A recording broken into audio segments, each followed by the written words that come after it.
الا اللائی، یا مدہ ضرور ادا کرنا، ٹھیک ہے. ولدنہم قلقلہ. وَإِنَّهُمْ لَيَقُولُونَ، نون کے اوپر شاد آئی ہے تو نون پہ غنہ ہوگا. یاد رکھیں جب نون کے اوپر شاد آ جائے یا میم کے اوپر شاد آ جائے تو وہاں پہ غنہ ضرور ادا کرتے ہیں، ٹھیک ہے. تو ہم نے کیسے پڑھا اس کو؟ وَإِنَّهُمْ لَيَقُولُونَ مُنكَرًا مِنَ الْقَوْلِ.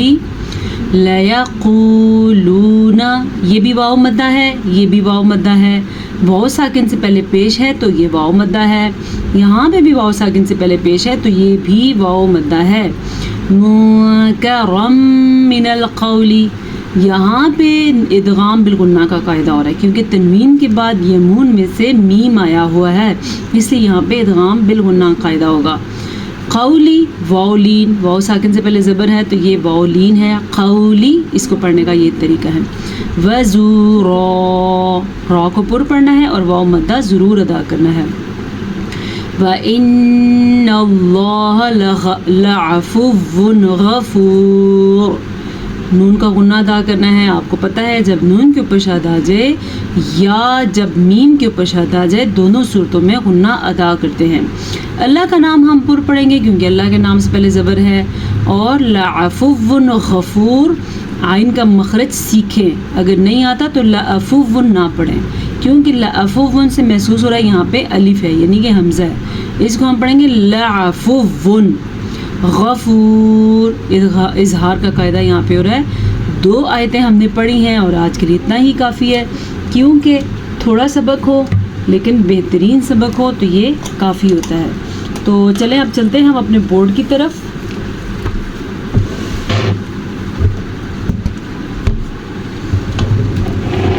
آج میں آپ کو حروف مستعلیہ کے بارے میں بتاؤں گی اور حروف مدہ کے بارے میں بتاؤں گی.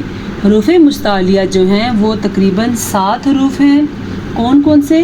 خا، صاد، ضاد، غین، طا، قاف، ظا. چلیں بورڈ پہ دیکھیں.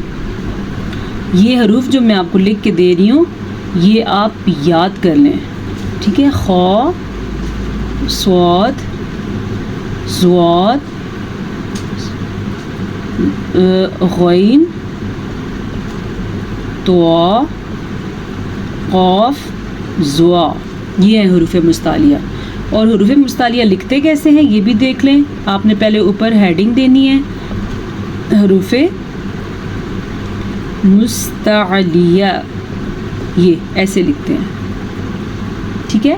یہ دیکھ لیں حروف مستعلیہ وہ 7 حروف ہیں جو ہر صورت میں پور پڑے جاتے ہیں. وہ کون کون سے ہیں؟ خا، ٹھیک ہے، نقطے والا خا،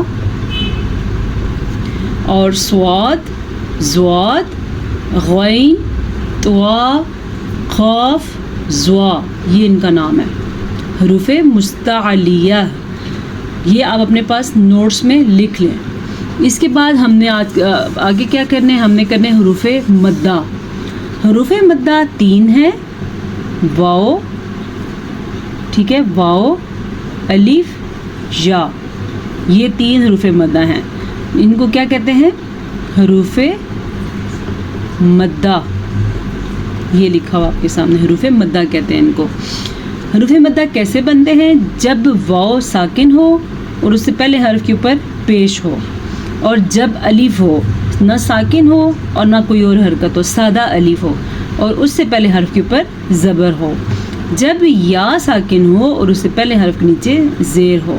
یہ جو نشان لگانے کا مقصد یہ ہے وہ حرف الف سے لے کے یا تک کوئی بھی حرف ہو سکتا ہے.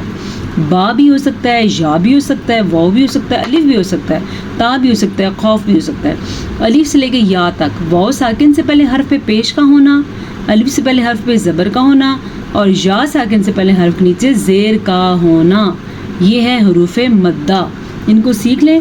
روز کی کلاس میں انشاءاللہ ہم کلاس کے آخر میں بورڈ پہ کچھ نہ کچھ ضرور کیا کریں گے. اللہ پاک ہمیں قرآن مجید کو صحیح طریقے سے سمجھنے کی اور صحیح طریقے سے پڑھنے کی توفیق نصیب فرمائے. ہم آپ سے اجازت چاہتے ہیں، ہمیں اجازت دیجیے. السلام علیکم ورحمۃ اللہ وبرکاتہ.